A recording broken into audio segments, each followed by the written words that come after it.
I'm Danielle Hadley with a check of your headlines. Methodist Hospital actually had someone walk in here recently with symptoms they thought could be coronavirus. Tonight we start with breaking news on the city's east side. A pizza delivery driver is recovering tonight after being shot in the face while on the city's east side. It's a situation that has delivery drivers in the area on edge. On Tuesday at 6 p.m., WishTV will be breaking down the trends of violence in Indianapolis. We just pulled up and they're in the process of taking down the sign from earlier today, as you can see here. But it did read, "Parking lot, not for drug sales." Thank you. Some sad news this evening. Country legend Kenny Rogers has passed away at the age of 81. He died of natural causes at his home in Sandy Springs, Georgia.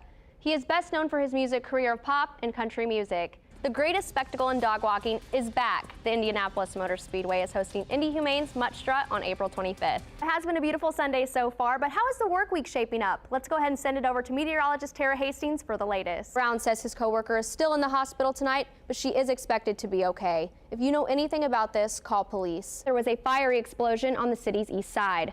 A tanker truck carrying jet fuel overturned as it was trying to exit from I-465 south to I-70 east. Officials now say 31 people have died from the virus. That's up from 24 in yesterday's report. The Indiana State Department of Health is providing updates daily at 10 a.m. Tara, so this hurricane is breaking records, correct? It is. Given his music versatility, it was only very fitting that Kenny was inducted into the Country Music Hall of Fame back in 2013. The tastiest 5K of the year is coming soon. The Circle City Donut Dash 5K benefiting Teachers' Treasures is happening February 22nd. We're going to ask your questions directly to those city leaders. So let us know. If you could ask one question to your city leaders about how to reduce violence and crime in Indianapolis, what would it be? But hospital officials are saying it's just a matter of time before they have their first case.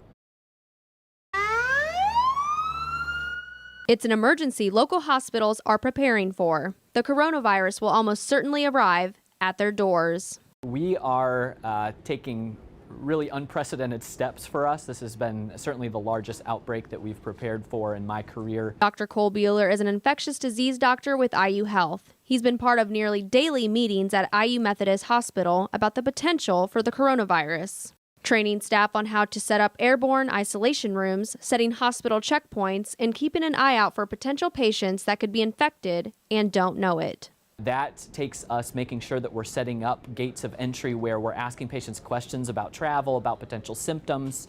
These are at the ER anytime you walk into the hospital. All while planning for an influx of potential patients that the hospital may have never seen before. To prepare for what we call surge. We are expecting worst case scenario here. It doesn't mean that it's going to be a worst case scenario, but we're anticipating seeing a lot of COVID patients. With the virus already spreading throughout the country, there have been no confirmed cases in Indiana yet. In the meantime, Dr. Bueller says Methodist is ready. Right now, the main enemy is fear. If it's just a matter of when it comes, we just want to be able to make sure that we are able to receive it when it comes here, take care of our patients, make sure they're safe if they develop this infection. Dr. Bueller says once CDC approves testing for the virus, they will be able to use those tests to track it and know how many people are affected. Live downtown, Danielle Hadley, WishTV, News 8.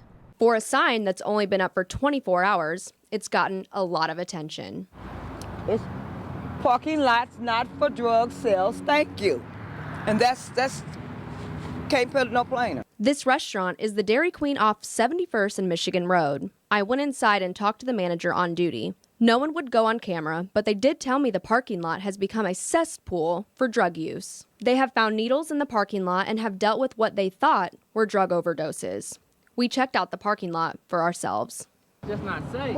It's an envelope that they put drugs in, crack or whatever they put in, and ain't no telling what might have been in that bag. And found everything from empty cigarettes and alcohol containers to blunt wraps and what appears to be drug paraphernalia. You need more signs like that around everywhere. Some people we talked to say the drug use doesn't surprise them and say the sign is a stark reminder that it needs to stay out of this area. When the body he take the drugs, he sees that he moved because maybe he see the police here, somebody here, and he move. He sees us, he move. God knows that we need that help, and unless they want to accept it or seek it, it's going to be hard to change it because it's been going on so long. As for the sign itself, people who saw it today say a business as big as Dairy Queen taking a stand sends an unmistakable message to the entire neighborhood. For the people that's observing and paying attention, it's very powerful. Hopefully it keeps people, off of the premises, out of the area, and kind of keep the area clean.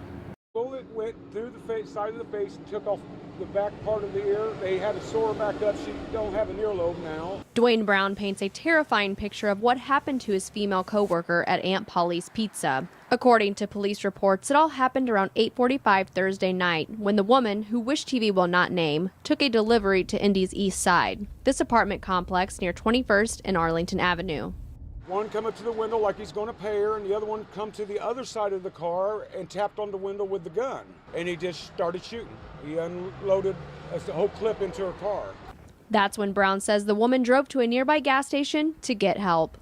If he would have been a couple centimeters the other way, she could easily be dead today. Brown says this is the third time his coworker has been robbed on the job, and she's not alone. Other delivery drivers in central Indiana have been targeted too. Just this week, a DoorDash driver was delivering pizza in Anderson when she was robbed at gunpoint. It must have been super easy. They just ordered the pizza and there's your victim. Then the week before, a Greek's Pizzeria delivery driver was carjacked at gunpoint near 40th and Ruckle. Then he turned around, pointed a gun at me, and just said, "Run." While police continue to investigate this latest crime against delivery drivers, Brown says his coworker has a long road to recovery and hopes other drivers remain vigilant. I don't know why they would do this. You'd have to be a pretty heartless person to do something like this, because this woman wouldn't hurt no one.